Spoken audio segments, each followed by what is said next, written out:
Welcome to the DevReady Podcast, where we're helping non-techs build better tech. Today, we're joined by Jeremy Streten, who is from Business Legal Lifecycle. Jeremy, thanks for joining us. Thanks for having me. I'm really looking forward to our chat. Yeah, no, it's going to be a lot of fun. So we're here talking about your journey building tech within a certain industry. We'll dig in a little bit on that. Let's first talk about who you are and a bit about your background, Jeremy. Yeah, so my background is as a lawyer. So I've been a lawyer for about 17 years at the time of recording this, and I really started that journey because I wanted to help people. I wanted to help business owners. I wanted to help them to figure out what they needed to do and help people through their business. And so I developed that as a lawyer, and really got to a stage where I didn't want to be a lawyer anymore and was looking to do something else. And that's really what led to generating the business legal lifecycle as a product. So in terms of business legal lifecycle, that's there to basically assist people practicing law to be better at business. Is that the objective here? No, it's slightly different to that. So okay. What it is it's to help business owners generally to understand what they need to do in their business from a legal perspective. Get it. Which is probably a big hole for most people. Correct. So you start talking legal and lawyers, people get a bit lost, and then it's a huge taximeter fees. It's a huge problem, Anthony, because lawyers tend to talk about things in very verbose terms. They tend to pretend like they know everything that other people don't know. But a lot of it can be very easily known if people just have it explained to them in plain English. And so my big frustration was around that. It was around we have this opportunity as lawyers to actually help people, and too often we're more worried about helping ourselves and feeding our own egos. And it's a huge problem in the industry, and one that I'm trying to change through with what I'm building. Yeah, the jargon can get quite confusing, I think. Yes, it can. Finding a good lawyer that you can actually rely on is also a challenge too sometimes, because it's you need someone that's going to have that personal touch if you're going to work with someone. I'm the guy that deals with, from a legal perspective, when it gets to contracts in the core business, and it's fun and games. I just love reading through legal contracts. Let's not go there. But in terms of, so for the business owner, so that is more for someone like myself or someone that's running a business around what their legal rights are or what their maybe contracts are, how to manage those. What are some of the outcomes they might get from this product and what you're actually offering? So what the main product is a SaaS test. We call it a legal assessment report. And you answer about 30 questions. It takes about 10 minutes. And what it does is it produces a report that tells you what you're missing in your business. So the business legal lifecycle is 13 phases of what you should do in your business and when you should do them. And then what we've developed, so I should start, there's a book that I've written about that. And then there's the test, which then goes about identifying what those missing pieces are from your business. What are you missing? Tells you where you are. So it might find you in phase 5, which is protecting intellectual property. And it'll tell you all the things that you're missing in phase 5. It'll tell you all the things that you're missing from phase 4, and then what you need to do in the future. So the value for the business owners, it shows them without having to go to a lawyer and spend thousands of dollars getting basic advice about what they need. It tells them what they need, it tells them what they've missed, and it tells them what they need to do for the future. It really helps them to understand what they need to do going forward in their business. So within the product itself, how did you go about putting that together? Obviously, the book came first. Is that where it all started for you in terms of the context of it? Or was it more, were you writing blogs? Where did it all start for you? It really started around a frustration I had around business owners not getting proper legal advice. And so many years before I actually developed the book, my business coach told me I was going to write a book, and I laughed at him and said, what lawyer writes a book for your average Joe? And then I had a few client matters where people, if they just got legal advice up front, they would have solved and saved themselves and other people like millions of dollars. And so I developed this concept of the business legal lifecycle. And when we developed it, I realized that there were 13 phases, there's 13 chapters, and there's a book. Okay.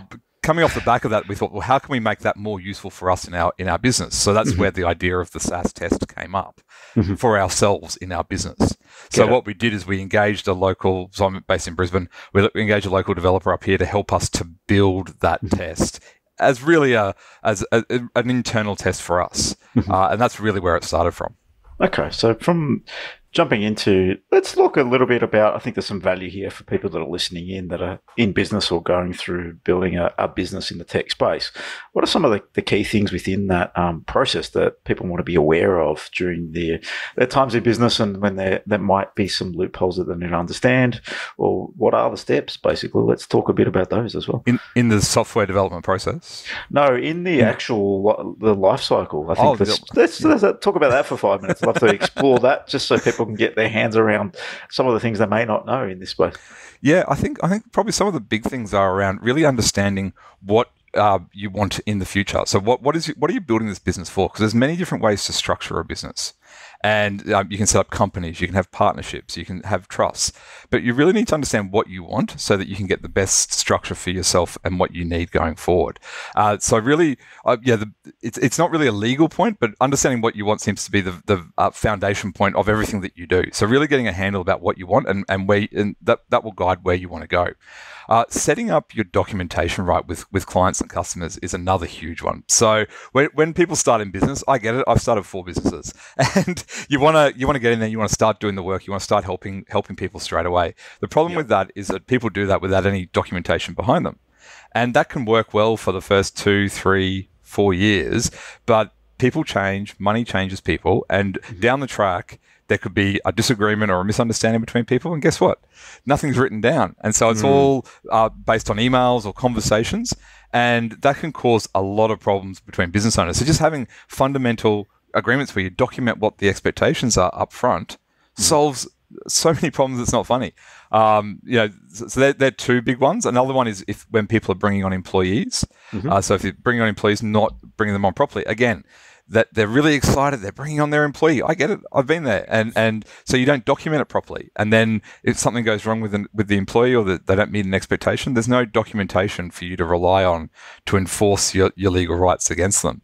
So that's just a few examples of ones that people get wrong all the time. Yeah, no, that's some good tips for anyone out there that's listening in, that's growing a business or looking to. That's definitely something that you want to pay attention to. So, in terms of when you went ahead and you obviously wrote a book and then building out the tech, what was that process like? What did it look like for you, and how did you go about doing that? Yeah, well, I mean, the first thing I'll say is I had no idea what to do. I actually studied IT out of school, and I was no good at it. That's why I went into law. Yeah. And I describe myself as having a dangerous level of technical knowledge. I have enough just to break things, and that's about it. So I always give that caveat. For me, it was around really going to someone who put themselves out there as someone who knew what they were doing and had built this kind of thing before, and really getting guidance from them, coming up with a schematic of what we wanted it to look like, what we wanted it to do. We had an idea in our heads that we wanted this thing to identify the blind spots in people's businesses, but really working out what that looked like. There was some other software that I'd seen that was similar, and so I really modeled what in my head it was like onto paper based on what I'd seen from other people, and developed the questions and started to work out some basic logic around if they answer this to this, that to this, what does that mean for the end result of the test? So that's really where we started. Okay. And we actually, over a long period of time, mapped out quite a lengthy document, just a Word document that had all those details in it. Yeah, get it. So in that process there, did you go about drawing out a plan? So did you plan it all first, or did you just jump straight into build? What was the process there? Oh, we jumped straight into build. Sorry. I was going to say, how'd that work out? Yeah, not the great. Well, I mean, it worked, but it was a long and drawn out process that was frustrating for all parties. So we just jumped in, and we had an idea about what we wanted, and it didn't necessarily align with what the developer thought we wanted, and we didn't. I put my hand up and own it that we didn't. Neither side communicated that well. We did get a minimum viable product, but it wasn't the great thing that I was hoping it would be. Okay. Now, so there wasn't a process up front from the developer to take you through and understand exactly what you're after, what it's going to look like. No, or you were just pushing them to get started, probably. The only thing we got to do was a schematic where we had this was the logic for the questions, and based on this answer, this is what would happen. And we had a sample answer for our report, we had a sample answer about what we wanted it to look like. But we didn't really talk about how practical that was, or what needed to go into that, or in version 2.0 we spent a long time wireframing all of the decision trees and working all that stuff out. And we didn't do any of that stuff the first time, and that was one of the big lessons I learned, was around the fact that we didn't plan well enough at the beginning to really understand, because a lot of the logic, I thought it was clear in what I drafted, and it was misunderstood by the developer on the other side.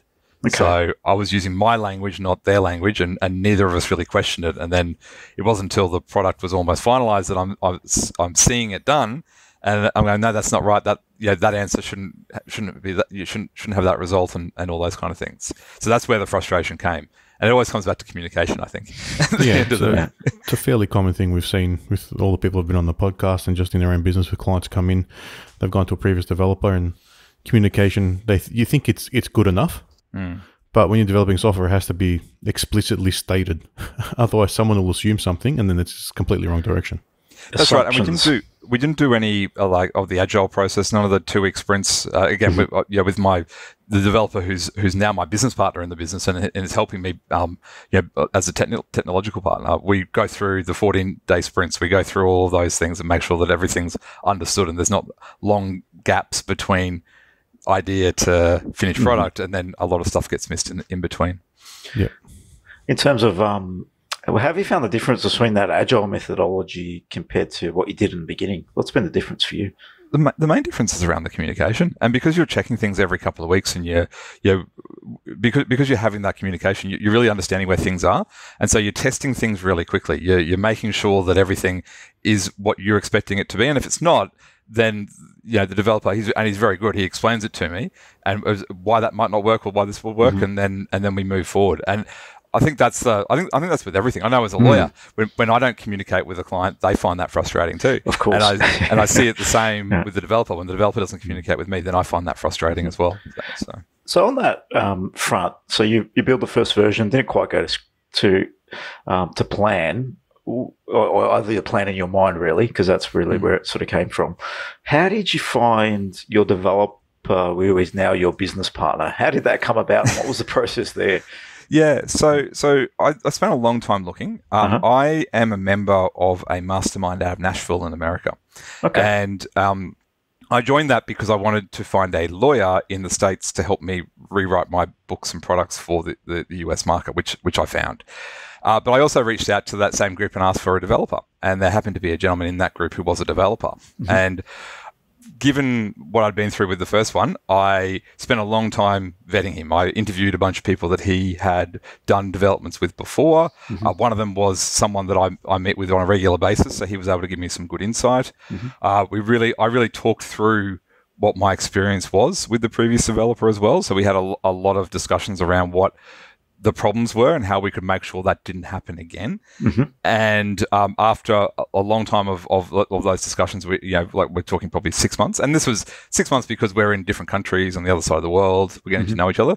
We decided to give it I decided to give him a go. Okay. And then he developed the product, and then after that, he became my business partner. It was I paid for the development, but then I need someone to run the tech side of it. So I agreed to give him a split of the equity going forward, so that I had someone running that side for me. You're taking care of that. I think that's one of the challenges that people have in the space. There's a realization that once tech's in the business and you've built it, you need to maintain this, you need to support it, you need to expand it, you need to understand where the market's going, what your consumers are actually tapping into, because there might be other products that can be added on, other feature sets that can be sort of planned in. How do you go right now in terms of where the product is, planning out sprints? How do you plan out what's important for the next evolution of the product, the roadmap? How do you manage that?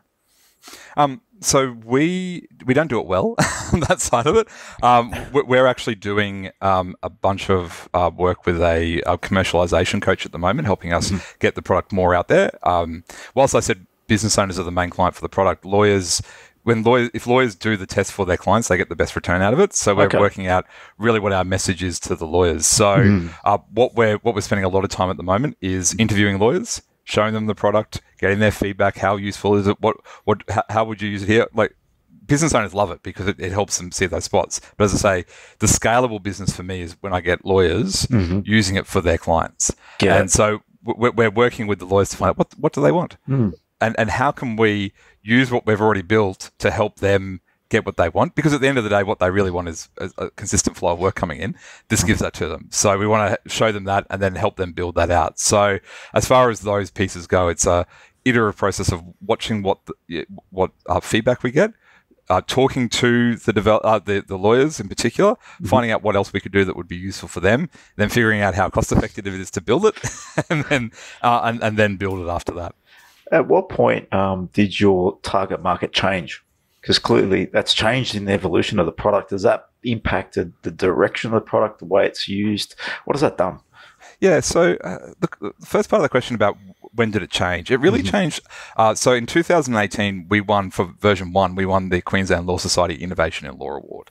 Yeah, we were super stoked about that. And it was at that point we realized that we had something that it wasn't just useful for us, it was useful for other lawyers as well. And so really it was around that, so about the beginning of 2018, that we went, you know what, this is something that lawyers can find useful. And the reason for that change was also because I went, as a business owner, you do a test one-off and you'd see the result and then it tells you what to do. And you might do another one in a year's time. But from a recurring profit model, which is what... that's what we're trying to achieve in this world, right? we all want that. The business owner is not going to really give that to us. We're building some education platform along with it to get that. But really the lawyers were where it was at for the development. And when I thought about what my why is, what I want to try and achieve with this product, and that's to make legal advice accessible for all SMEs around the world. I can't do that myself.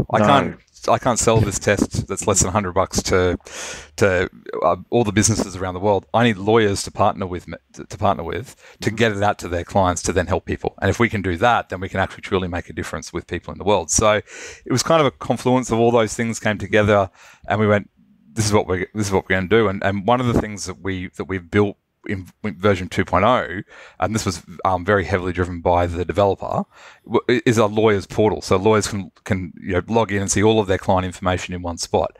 And so so you ask how's it changed with what we're doing? That's one of the ways it's changed. It's changed because we've built a very robust lawyer back end so that they can log in, see all their client information, get all the client information, and see everything so that they can help their clients as best as they can. Yeah, and you're solving another problem too, because if you're just getting the businesses on board to see that they've got problems in their legal structures or there's holes in things that they weren't aware of, they still need a lawyer to do all that. So either you have the network of lawyers available, or you have the lawyers take them through it to actually get the help. Otherwise, there's not much benefit to knowing something's wrong when you can't actually fix it yourself. Absolutely, and we actually also have recently introduced a referral system. So if you're not through the lawyers, if you don't come through a lawyer, and you don't have a lawyer, you can actually ask for a referral, and we will, throughout Australia, we have contacts of lawyers in all states, and we're building that network in the US and we've got that in the UK as well. So at the moment, it's around that. Future development might include some stuff where we actually help draft documents, but that's down the track once we've made a bigger tool and made a bigger impact on the initial stuff first. And I think what you're doing there is starting small but evolving product with the consumer, and your business model's changing. And that's something that people don't realize when they jump into the space. Sometimes we get it wrong, and we don't know where the best way to market. In the end, it's a business, right? It's the tool's a tool that delivers the outcome, but how to get it in the hands of more people. And I think, it's interesting the way the model's flipped when you're going back to lawyers to help you get it into the hands of more businesses. It makes sense because they're dealing with the businesses directly, and they can obviously get the value to find the holes and help their customers along the journey too, because in the end, they're also there to help. So I think that's quite an interesting point where people need to realize that sometimes you might make a product and your customer can change.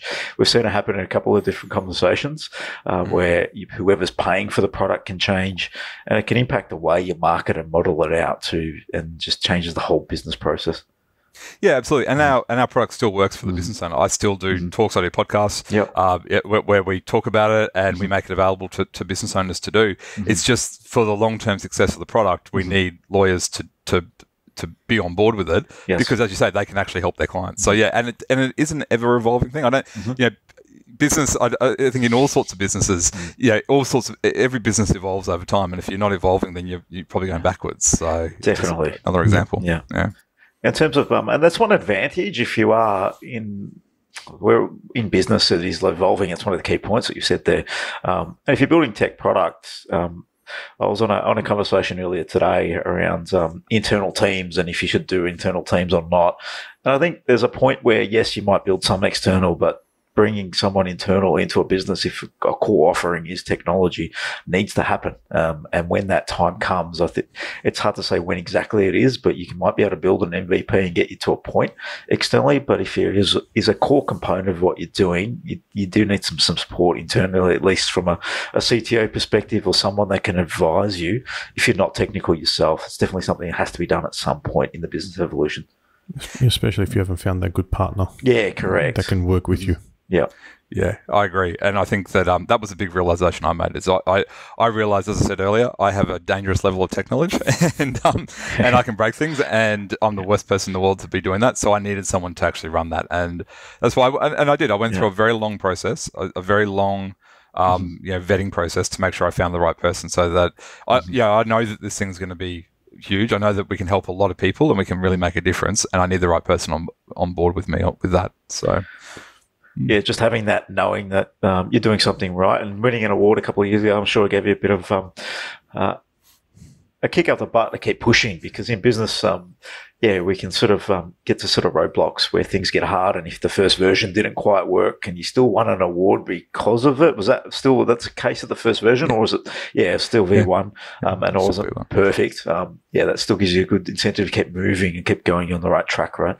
Yeah, that's right. I mean, we won some other awards too, but that was the biggest one. And it does give you the momentum to keep going. Yeah. And also, I think having a bigger purpose, as I said, like my purpose is around making that legal advice accessible for SMEs around the world. And that's a huge project. That's not a small thing. No. But I know that we can do it.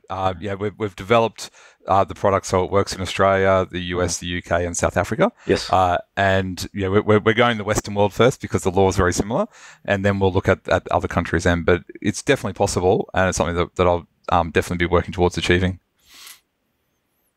Cool.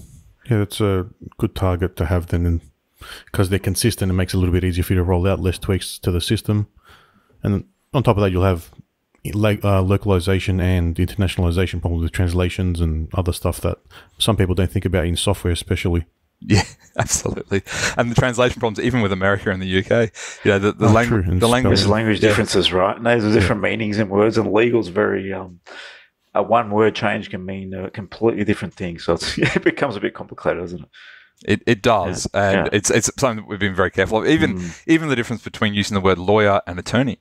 I had a lawyer in Australia go, why are you using the word attorney? And I said, well, because America is one of our major markets, and that's what they use. And so there's either just different uses of language over here. There's a lot of other ones in between my American friends and myself that we joke about where the language is different, that you don't realize just how different it is. Oh, very good. So based on your journey thus far and where you've gone, if you were to go to Jeremy, who started out on this journey of building a little bit of a tech component of business, what would you advise him, and what are a couple of tips that you'd give him along the way and say, do this first? I think it's around finding a tech partner rather than just try and engage someone to do it. I know people even now who engage someone to build their tech product, and that's great, but they should be a partner. And you can partner with all sorts of people, but I think I would tell myself I need a tech partner because I need to know that they're invested in what we're doing. And it's still going to cost you money, and it's not about saving money. It's about having someone in the long term so that you can develop it going forward. So that's the first thing. I'd also say don't sweat the small stuff. That's probably just good life advice. Yeah, really. It is good life advice. I agree. If it takes an extra week, no one knows. If something is delayed because of a reason outside your control, no one else knows. And you want it to be perfect. You want it to achieve everything you want it to achieve, and it's okay that it doesn't, because no one else knows that's the case. Yeah. And I'm a bit of I'm a lawyer, so I'm a bit of a perfectionist when it comes to a lot of things, and I've had to change that mindset so that just to be wary that things do change. And I think just getting In things those- out there too at some point is What was important. that? In those first days, when you were looking for the person to develop it for you, were you going around doing what I call quote shopping and trying to find the cheapest, or are you trying to find someone who's going to deliver something that you thought would provide you the value you needed? Definitely the second one. I wasn't quote shopping. I contacted people that I knew and people in the tech industry who I knew built software. And the person that I chose had some experience in what they were doing, but they probably didn't have the experience exactly with what we needed. And as I said, that's just as much on me as it is on them. And what I needed was a partner. To build to build the business that I want to build, I needed a partner. I couldn't just have someone do it. So I'm certainly not a fan of looking around, price shopping for the cheapest quote, because you get what you pay for. Yep, the same applies for lawyers too, just quietly. Yes, same applies in every industry, right? Absolutely. And so no, it was definitely around, who do I know who can do this? And it just didn't work out. And I learnt my lessons, and I lost a couple of years, but onwards and upwards, right? That happens. It's a lesson you learnt from, at least, and you've moved forward in the right direction. Exactly. Generally, whenever we have people that we talk to and they've done that quote shopping, it's generally like you're almost comparing apples to oranges. You can't even compare two quotes directly, just because the person you're talking to is providing you from their perspective or the way they would implement it, which is different to the other person's understanding of what you have asked them to do. That's right, and that's where the 2 weekly, the checking in every 2 weeks, that agile approach just works so much better, because you don't have those misunderstandings. I think one of the things we talk about is clarity. That's important from everybody that's involved in a project. It's pivotal to success, really. So if you're clear on where you're going, that's one thing, but you need your developer to be clear on where you're going. You need key stakeholders to all be getting clear and getting buy-in. If you don't have that, you can get sort of stuck between a communication gap. So it's on everybody to make sure everybody's clear. And I think that's one of the key things in a tech project, or any project for that matter, because they can be quite complex and processes can get complicated. So clarity is one of the things we talk about as being pivotal to any project success. And the only way you get there is by communication and documenting and making sure everyone's on the same page. And it might mean hours and hours of talking in workshops, but that's money well spent, because it can save you that sort of 2-year gap if you get it right from the get-go. Yeah, couldn't agree more. It's you put the work up front, and as I said earlier, like putting the work into, say, building wireframes and really understand the logic really gave the clarity that we didn't have before. And we invested hours and days in that process, but it saved a lot on the back end. And a lot of that was done because I explained my frustration with the first process to the second developer, and we were able to build it so that didn't happen. And it's a good lesson for everyone listening to just follow that process and take the time. It's like anything, prepare. One of the things we're talking about that, it's very easy to be a lot agile at the beginning. So talk about this a little bit from an agile perspective, especially when you're working on bigger projects. Someone may not be able to be as agile within a project. They might need budgets. But if you can get agile at the front, and plan agilely and design agilely, communicate with your end users, get the right feedback early, so your planning is at a point where, at least at an MVP level, you've got a bit of a clear path. Some things may change, and that's okay, but you want to get to a point where you've actually answered a lot of the questions up front. It's easy to jump into an agile project, but in reality, if you don't know where you're going, it becomes a quite messy one too. If you just jump straight in and start building, I think, people sort of can get a little bit lost in what agile can mean. Be flexible in your development, but also be as thorough as humanly possible on some planning, and be very agile in that model, and keep working and evolving so you get get closer to the right product up front, because there's no guarantees in anything, but you'll get clearer from the get-go if you do that. I think to understand that it will change, as we said earlier. Yeah, correct. Understand that it will change, and that's okay. That happens in life and business and everything. So just be ready for that, and just not get caught up with if there's a problem, and just know that it will sort itself out, and it'll be fine. Just work through that. I think that's the big lesson. You'll never be able to plan for everything. No, it doesn't really happen, and it's a learning thing, right? No one has all the answers. And when you're going through the process of building your product, and still are, you're thinking about that and you're brainstorming and you're ideating as you go. And that's the reality of it. And you might not come up with the right solution to begin with, but you're still going down to one target. That's right. Why it changes all the time, because there's no real right answer here. It's new, it's innovative. And if you're doing something new and innovative, there's no guarantees. That's exactly right. Yeah. Yep. Jeremy, it's been a pleasure. Thanks for joining us on the DevReady podcast today, talking about your journey thus far. And if anyone wants to learn about your product, I think it can help a lot of businesses out there. How can they find out about it? If they want to check out, if they go to businesslegallifecycle.com/DevReady, we've put together a page with some of our information there and a 50% discount to take the test and check it out and see how it works for their business, especially for your listeners. Yeah, perfect. They can see how what we've built as far as a tech product goes, and also get some advice from themselves as well, which will be handy. No, it sounds really good, Jeremy. We'll share that out, clear with the show notes, and share out the page. So I really appreciate you coming on the podcast and talking today. So thanks for joining us, Jeremy. Thanks very much.